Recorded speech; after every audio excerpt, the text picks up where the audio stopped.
Danny basically got obsessed with drum machines and synths. And so he was in '88, he produced a record by This Ain't Chicago called Ride the Rhythm, which ended up being a quite a big sizable club hit, particularly that he did an acid mix. And it was quite early on for the UK to be doing like acid house with a 303 and a 909. And he made this version.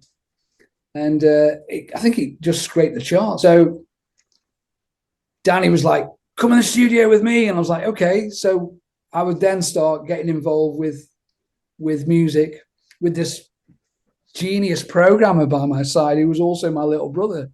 So it was kind of like, oh, okay. And I learned on my feet, you know. I think we had some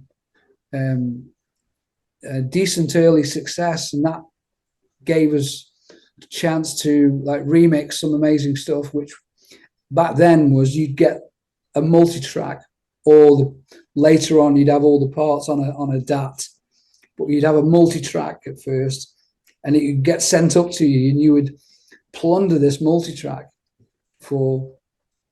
to make a new version of it. And that was probably the most educational period, because early on we were managed by DMC, and they were doing these disco mix albums, and we blagged away onto that somehow. And in fact, I was writing reviews for Mixmag Update, and I think we'd had a I think we put something out on my own label, and they picked up on it, and they said that, I said, well, you should give us a go at doing a remix for you guys. And they go, well, what do you want to do? I said, we'll do anything.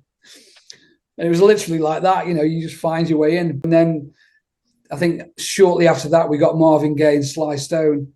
So that was well worth it, you know what I mean? So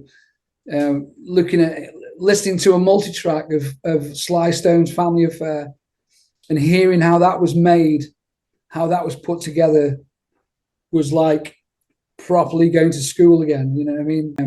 And I must say, Danny's training as a sound engineer gave us that sparkle in the studio. It was we could program and play and do it, but to have that extra production sparkle that makes your record stand out, he brought that along. So immediately people were noticing our records and our remixes. It was the thing that got us noticed, really, looking back.